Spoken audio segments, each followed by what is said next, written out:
For more on this impasse, we bring in the mayor of Windsor, Ontario, Drew Dilkens. Mayor, thank you so much for speaking with us, especially during this tumultuous time. Yeah, no, my pleasure. You've said that you hope that this ends peacefully, but if the protesters refuse to leave, that you're prepared to physically remove them. What would physically remove them look like, and what to you is a worst-case scenario? Well, listen, we hope at the end of the day that we can get compliance from the people who are on the ground. They have certainly made their point over the last 4 days. But at the end of the day, this is an illegal protest. They are blocking off and choking the economies of both the United States and Canada. This is the busiest border crossing between our two countries. $400 million a day crosses at this border. And so something has to happen, something has to give. And if we can't gain compliance, then we bring tow trucks in and many police services to help remove people who are illegally blocking the roadway leading to this crossing. At that point, once you start towing, once you bring the police in, is there an expectation on your part that this could get violent? Well, we hope not. We hope to gain compliance. The last thing we want to see happen is anybody get hurt. And at the end of the day, people, the hallmark of the democracies in which we live is that you can protest, you can share your opinion, and we celebrate that. And that's okay. What's not okay is to choke off the busiest border crossing between the United States and Canada and impact thousands and thousands of families across both countries who are at the whim of these protesters, yet they have no control over it. So someone has to speak for the countries and the economy and the families who are suffering as a result of the closures of auto plants and other manufacturers as well. And you were saying how somebody has to speak for those groups. Are you guys speaking at all right now with the protesters? Is there any kind of conversation, any dialogue to try to end this without the tow trucks and the police coming in?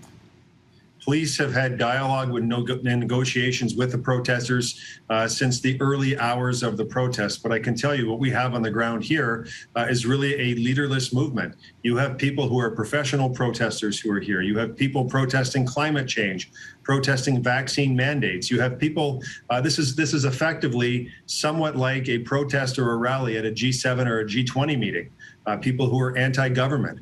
And so even if some of them got the mask rules waived or the vaccine mandate waived, I fear that hundreds of them would still stay here because you haven't addressed those concerns. And that's part of the problem. There's no direct person to talk to try and find a resolve to this complicated issue.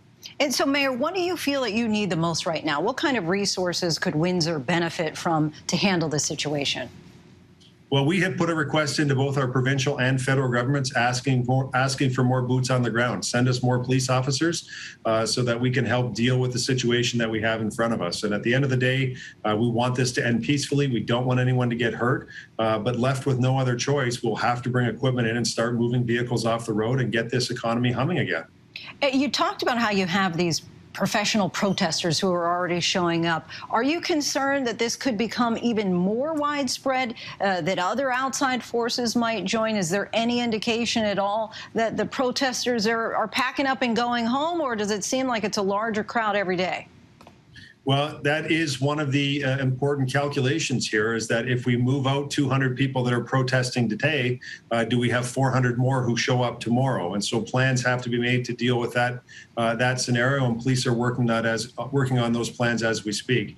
But it is a complicated situation. In this case, it's a leaderless movement, so you don't have a direct person that you're communicating with who can help find a resolve to this issue. And of course, in the news, one of the big stories today has been inflation, further exacerbating supply chain issues. What is your message to the protesters? If from our screen right here meant you had a bullhorn on the front line, a megaphone for everybody to listen, what would you want to say to them?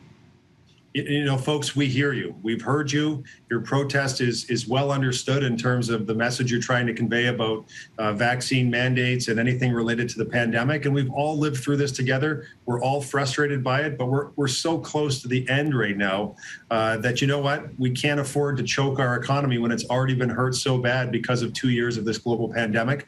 We have to work together, get the economy open, and together we'll get through this and be in a better place in just a few short months. Once again, Mayor Drew Dilkens, we thank you so much for your time. Really appreciate you coming on the show. My pleasure. Hi, everyone. George Stephanopoulos here. Thanks for checking out the ABC News YouTube channel. If you'd like to get more videos, show highlights, and watch live event coverage, click on the right over here to subscribe to our channel. And don't forget to download the ABC News app for breaking news alerts. Thanks for watching.